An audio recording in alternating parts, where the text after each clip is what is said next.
सभी को जय मसीह की। मैं परमेश्वर का धन्यवाद करता हूँ। एक बार फिर संध्या काल के समय परमेश्वर ने आप सभी के बीच में आने के लिए कृपा दिया, सौभाग्य दिया। हम पिछले दिनों से अनादिकाल के परमेश्वर का विषय सीखते आ रहे हैं। आइए उसमें आगे और हम परमेश्वर के वचन से सीखेंगे। पवित्र आत्मा हमारा अध्यापक है, वो ही हमें सिखाए। आइए सर झुकाएं, प्रार्थना करें, आंखें बंद करें। महान जीवते प्रभु, मैं आपका धन्यवाद देता हूँ पिता। थोड़ी देर तेरा वचन सीखने के लिए हम जा रहे हैं। पवित्र आत्मा, आप हमारे अध्यापक हैं। आप हमारी ज्ञान बुद्धि समझ को खोल दें।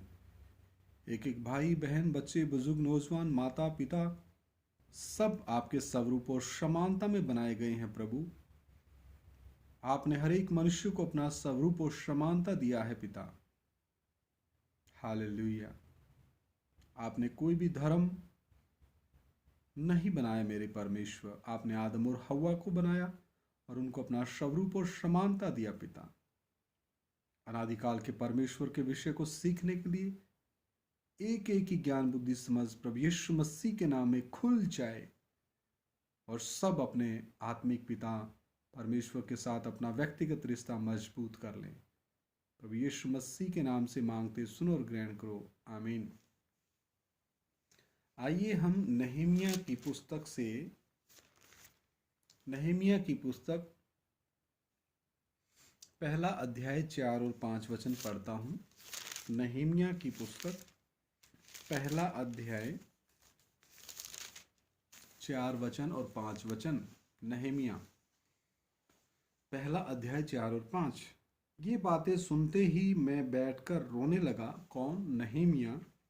और कितने दिन तक विलाप करता और स्वर्ग के परमेश्वर के सम्मुख। किसके परमेश्वर के सम्मुख?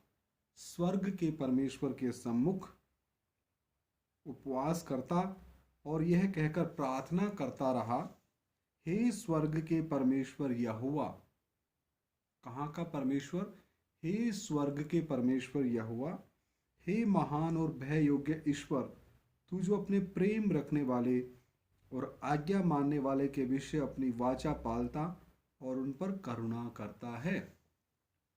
तू जो अनादिकाल का परमेश्वर है, जिसका रहने का स्थान तीसरा स्वर्ग है, और वो स्वर्ग का परमेश्वर जो है महान है, भय योग्य ईश्वर है, और जो मनुष्य भाई या बहन उसको पहचान लेता है और उससे अपने प्रेम को बढ़ाता है, तो परमेश्वर भी अपने प्रेम रखने वाले भाई बहनों, बेटे बेटियों और जो उसकी आज्ञा का पालन करते हैं, आज्ञा को मानते हैं, उन पर स्वर्ग का परमेश्वर स्वर्ग से अपनी करुणा को प्रकट करता है। हालेलुया। दूसरा अध्याय, नहमिया दूसरा अध्याय 4 वचन। राजा ने मुझसे पूछा, फिर तू क्या मांगता है? तब मैंने स्वर्ग के परमेश्वर से प्रार्थना करके राजा से कहा। यह नहमिया प्रार्थना भी किससे कर रहा है? स्वर्ग के परमेश्वर से। नहमिया 2:20। तब मैंने उनको उत्तर देकर उनसे कहा, स्वर्ग का परमेश्वर हमारा काम सफल करेगा, इसलिए हम उसके दास कमर बांधकर बनाएंगे, परंतु यरूशलेम में तुम्हारा ना तो कोई भाग, ना हक और ना स्मारक है। तो यह नहमिया को संपूर्ण भरोसा है कि जो काम हमने मंदिर की दीवारों को बनाने का काम शुरू किया है, मंदिर की शहरपनाह को बनाने का काम शुरू किया है, तो ये हमारा काम स्वर्ग का परमेश्वर ही संपूर्ण करेगा, हमारी मदद करेगा, हमारी सहायता करेगा। इसीलिए नहमिया स्वर्ग के परमेश्वर के सामने ही प्रार्थना कर रहा है। हालेलुया। एक वचन हम और देखते हैं, नहमिया 9 अध्याय और 5 वचन। नहमिया की किताब 9 अध्याय 5 वचन। फिर यीशु कदमिएल बानी हशबन्या, सिरेबिया, होदिया, सबन्या और पतहाहा नामक लेवियों ने कहा, खड़े हो, अपने परमेश्वर यहोवा को अनादिकाल से अनंत काल तक धन्य कहो। तेरा महिमा युक्त नाम धन्य कहा जाए, जो सब धन्यवाद और स्तुति से परे है। तो अपने परमेश्वर यहोवा को अनादिकाल से अनंत काल तक धन्य कहने के बारे में यहाँ परमेश्वर का वचन कहता है, क्योंकि परमेश्वर है ही सबसे पहला और सबसे आखिरी। वो है ही अल्फा और ओमेगा। हालेलुया।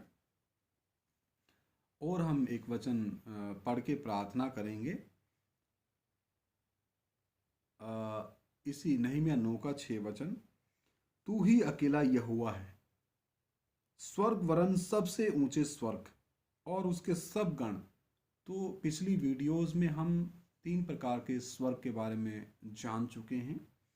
जो पृथ्वी के ऊपर बादलों वाला जो इलाका है वो पहला स्वर्ग कहलाता है। और रात्रि काल में जो आप देखते हैं आसमान में तारे, आकाश गंगाएं, ग्रह, ये दूसरा स्वर्ग है। और इससे भी परे तीसरा स्वर्ग है जहाँ परमेश्वर विद्यमान रहता है। तो यहाँ पर बात हो रही स्वर्ग वरन सबसे ऊंचे स्वर्ग और उसमें सब गण, यानी कि आकाश गंगाएं और पृथ्वी और जो कुछ उसमें है और समुद्र और जो कुछ उसमें है, सबों को तू ही ने बनाया और सबों की रक्षा तू ही करता है। और स्वर्ग की समस्त सेना तुझी को दंडवत करती है। कहाँ की सेना? स्वर्ग की समस्त सेना अनादिकाल के परमेश्वर यहोवा को, जो देहधारी हुआ और देह को एक नाम दिया गया प्रभु यीशु मसीह, परमेश्वर अपने दूसरे व्यक्तित्व में कुंवारी मरियम के गर्भ में प्रकट हुआ। ये हम पिछली वीडियोस में भी सीख चुके हैं। और हमारे पापों और श्रापों को उठाया, हमारे स्थान पे वो मारा गया, क्रूस पे जान दी, हमारे पापों और श्रापों को उसने उठा लिया। अधोलोक में भी हमारे स्थान पे, जहाँ हमने अधोलोक की आग में हमारी आत्मा और प्राण ने तड़पना था, वहाँ पर प्रभु यीशु मसीह की आत्मा और प्राण तड़पे और पूरी पूरी मौत की कीमत, पाप की कीमत देने के पश्चात वहाँ से निकल करके शैतान के सिर को कुचला, मृत्यु और अधोलोक की कुंजियाँ वापस ली और तीसरे दिन मुर्दों में से जी उठे। हालेलुया। तो प्रभु यीशु मसीह ही एक अकेले ऐसे शख्स हैं, मनुष्य हैं जो मुर्दों में से जी उठे हैं, जो 100% बाहरी तौर पे मनुष्य हैं और 100% अंदर से परमेश्वर है। हालेलुया। और परमेश्वर का दूसरा व्यक्तित्व है, परमेश्वर का इकलौता मेमना है, परमेश्वर का इकलौता पुत्र है। परमेश्वर देहधारी होकर के अपने दूसरे व्यक्तित्व, पुत्र के व्यक्तित्व में आदम वंशियों के लिए कीमत देने के लिए आया। और अभी वही परमेश्वर अपने तीसरे व्यक्तित्व, पवित्र आत्मा के व्यक्तित्व के द्वारा इस मिट्टी के बर्तन का इस्तेमाल करते हुए अपने वचन में से बात कर रहा है, पवित्र आत्मा के द्वारा। यहां पर लिखा, स्वर्ग की समस्त सेना तुझी को दंडवत करती है। हालेलुया। तो मेरे प्रिय भाइयों बहनों, वो हमारा आत्मिक पिता है, वो हमारा परमेश्वर है, वो हमारा कर्ता है, वो ही अनादिकाल का परमेश्वर है। उसी ने पूरे ब्रह्मांड को बनाया है, वो सबका रचयिता है, वो सबका कर्ता है, वो हमारा आत्मिक पिता है, वो आत्माओं को माँ के गर्भ में रचने वाला है। उसने आदम और हव्वा को अपना स्वरूप और समानता दिया है। एक एक मनुष्य परमेश्वर के स्वरूप और समानता में बनाया गया है। इसलिए मेरे प्रिय भाइयों बहनों, आज थोड़ा समय निकालिए, मुझे गाली देने के स्थान पर आप थोड़ा अपने आत्मा और प्राण के बारे में विचार करिए। आप इन वचनों को स्वयं निकाल के पढ़िए पवित्र शास्त्र से। उसके पश्चात आपको जो आजाद मर्जी परमेश्वर ने दी है, मनुष्य की आत्मा में जो अंतर्ज्ञान है, विवेक है, संगति है, वो विवेक आपसे बात करेगा।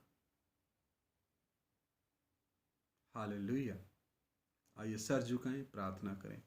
महान जीवते पिता, मैं आपका धन्यवाद देता हूं प्रभु, थोड़ी देर रात जीवता वचन सीखने के लिए कृपा दिया और गहराई से आप हमें सिखाएं प्रभु। हमारी ज्ञान बुद्धि समझ खोल दे। जो भी भाई बहन बच्चे बुजुर्ग नौजवान माता पिता तेरा ये वचन सुने पिता, उनकी बुद्धि प्रभु यीशु मसीह के नाम में खुल जाए। हर प्रकार के अंधकार की शक्ति का प्रभाव उनके आत्मा प्राण शरीरों से मनुष्य दूर हो जाए प्रभु यीशु मसीह के नाम में। और एक एक मनुष्य भाई बहन जो भी इसको सुने अपने कर्ता को पहचाने, अपने सृष्टिकर्ता के साथ अनंत काल तक वास करने के लिए तैयार हो जाए। प्रभु यीशु मसीह के सामर्थ्य और पवित्र नाम से मांगते, सुनो और ग्रहण करो, आमीन। सभी को जय मसीह की। मारानाथा।